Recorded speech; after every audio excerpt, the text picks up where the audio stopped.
Hello, good morning. നാട്ടിലിപ്പം നല്ല കനത്ത മഴ പെയ്യുന്ന സമയമാണല്ലോ. പോരാത്തതിന് വെള്ളക്കെട്ടും അങ്ങായിട്ടും. പക്ഷേ യു കെയിൽ ഇതിപ്പം സമ്മർ ടൈമാണ്. സമ്മർ ടൈം എന്ന് പറഞ്ഞാൽ നല്ല എരിപ്പൊരി വെയിലാണ് ഗൈസ്, നട്ടപ്പൊരിയല്ലേ. അപ്പം വീട്ടിലേക്ക് കുറച്ച് സാധനങ്ങൾ വാങ്ങിക്കാൻ വേണ്ടിയിട്ട് തൊട്ടടുത്തിട്ടുള്ള സൂപ്പർ മാർക്കറ്റായ അസ്ഡിയിലേക്ക് ഒന്ന് വന്നതാണ്. അപ്പം അവിടെ നിന്ന് വേണ്ട സാധനങ്ങളൊക്കെ വാങ്ങിയിട്ട് തിരിച്ച് വീട്ടിലേക്ക് വരിക ചെയ്തത്. അപ്പം നിങ്ങൾക്ക് തന്നെ അറിയാം, പുറത്ത് സെറ്റിലായിട്ടുള്ള വ്ലോഗേഴ്സിൻ്റെ ഒരു മെയിൻ കണ്ടൻറ്റാണ് അൽഡി, അസ്റ്റ, ലിഡിൽ, കോസ്കോ, ടെസ്കോ മുതലായ സൂപ്പർ മാർക്കറ്റുകളുടെ പ്രൈസ് കമ്പാരിസൺ, ഒരു കീഴ്വഴക്കം പോലെ.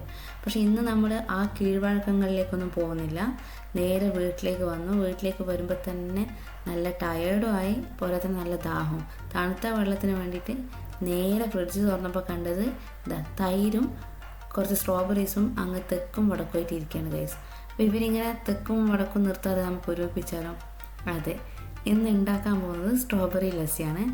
അതിന് വേണ്ടിയിട്ട് ആദ്യം തന്നെ നമ്മൾ എടുക്കുന്നത് മിക്സിയുടെ ജാറാണ്. അതിലേക്ക് ലസ്സിക്ക് ആവശ്യമായിട്ടുള്ള പഞ്ചസാര, ഞാനൊരു 5-6 ടീസ്പൂൺ പഞ്ചസാര എടുത്തിട്ടുണ്ട്. ഞാനൊരു 2 ഗ്ലാസ് ലസ്സി ഉണ്ടാക്കാനാണ് ഉദ്ദേശിക്കുന്നത്. ശേഷം അതിലേക്ക് ഒരു 3 ഏലക്കയും കൂടി ചേർത്ത് ഇത് രണ്ടും നന്നായി പൊടിച്ചെടുക്കുന്നുണ്ട്. ഇതുപോലെ പൊടിച്ചെടുത്തിട്ടുണ്ട്. ഇനി ഇതിലേക്ക് നമ്മൾ സ്ട്രോബെറിയാണ് ചേർത്ത് കൊടുക്കുന്നത്. അതിന് ഒരു 5-6 സ്ട്രോബെറി ഞാൻ എടുക്കുന്നുണ്ട്, നല്ല പഴുത്തത് നോക്കിയിട്ട്. അങ്ങനെ ആകുമ്പോൾ പുളിപ്പ് കുറയും.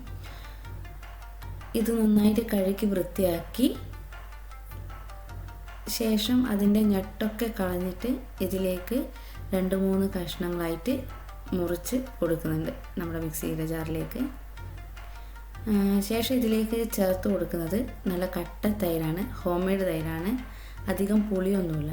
അതുകൊണ്ട് ഞാൻ ഒരു 5-6 ടേബിൾ സ്പൂൺ തൈര് ചേർത്ത് കൊടുത്തിട്ടുണ്ട്. വേറെ വെള്ളമൊന്നും ചേർത്ത് കൊടുക്കുന്നില്ല. ഇത് 3ഉം കൂടെ ഇട്ട് മിക്സിയിൽ നന്നായിട്ട് ബ്ലെൻഡ് ചെയ്തെടുക്കുക ചെയ്യുന്നത്.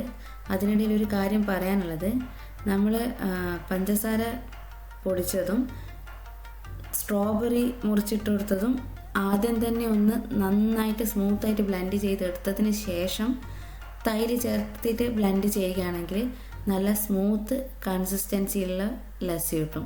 ഇപ്പം ഞാനിത് 3ഉം കൂടെ ഒരുമിച്ച് ഇട്ടടിച്ചത് കൊണ്ട് സ്ട്രോബെറിയുടെ തരിതരികളൊക്കെ ഈ ഗ്ലാസ്സിലേക്ക് ഒഴിക്കുമ്പോൾ നിങ്ങൾക്ക് കാണാൻ പറ്റും.